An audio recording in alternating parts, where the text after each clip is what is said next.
Please subscribe the channel for more videos. We promise to keep you entertained.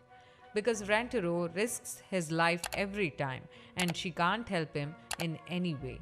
Rentaro then remembers Morodo's words and tries to convey his feelings towards Kasara. But everyone interrupts the moment.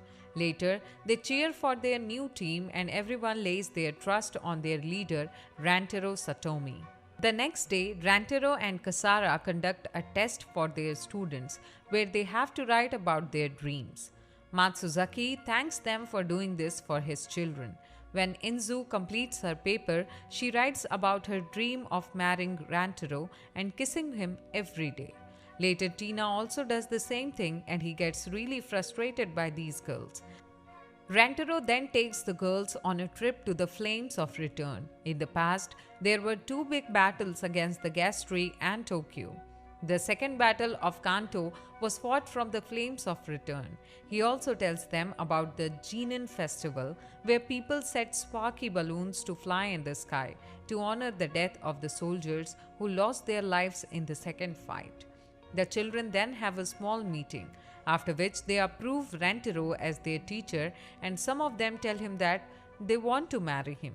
They get on top of him, to which he falls and all of them have a great laugh. Later in the night, Rentaro and Kasara visit the monolith, to which Rentaro doubts that the material used in making the monolith had a problem. The next day, the people of Kanto get the information about the monolith corrosion and they all start to flee the area.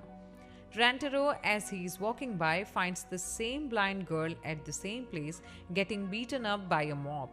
He steps in and stops them from going any further.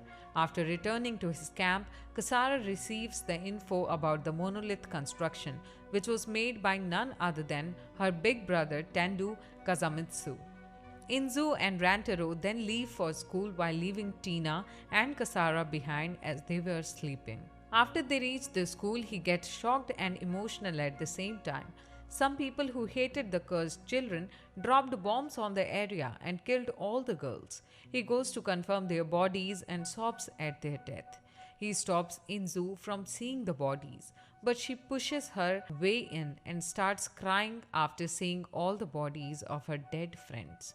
Rentaro then goes to the roof and sees through all the papers where they wrote about their dream in life.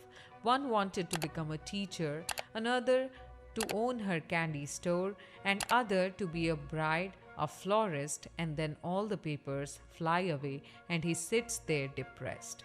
Kasara calls him and tries to calm him when suddenly the monolith falls one day early because of the strong winds.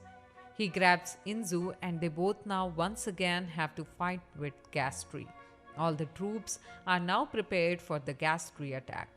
The JSDF are defeated and now it's up to them to stop the Gastrea. Rantaro and his team sees that some of the Gastrea have detached from their team, so if they flank them, they are gone. Rantaro then violates the rules and commands his team to kill all the Gastrea detached. They kill them all and return back to find that many of their comrades have died. Rentaro tells Hidehiko to command everyone to fall back. But Hidehiko is horrified and tells him that they had no chance in the fight because the spear of light, a strong light which destroys everything in its way. Then the spear of light can be seen and Hidehiko falls off the cliff in the hands of the Gastrea and dies. Later, Rentaro visits all the wounded soldiers, where Enju and Kasara are also helping. Morodo also visits them and helps the wounded when she was given a flight to flee the country because she is Japan's greatest brain. But she decided to stay and cheer for them. Rentaro then gets a call from Gadu. He tells him that he fought Aldabro, but it had intense regeneration power and Gadu lost a leg. Also, the spear of light is due to the presence of another Gastropledes. Gadu also asks him about his son Hidehiko, if he fought bravely. At last, Gadu gave him a punishment for disobeying the orders of the senior. He gave him two choices. Either his team backs off from the mission and they will be punished later by the government, or he alone goes to fight and destroy Pleiades. Rantaro is left with no choice, so the next day he is now on his own to fight Pleiades.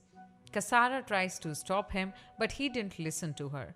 On his way, he is chased by some wolf Gastrea. He gets injured and falls into a river. When he gets up, he finds himself surrounded by Gastrea. He feels very helpless, but out of nowhere, Kajetan arrives and kills all the Gastrea, saving Rantaro.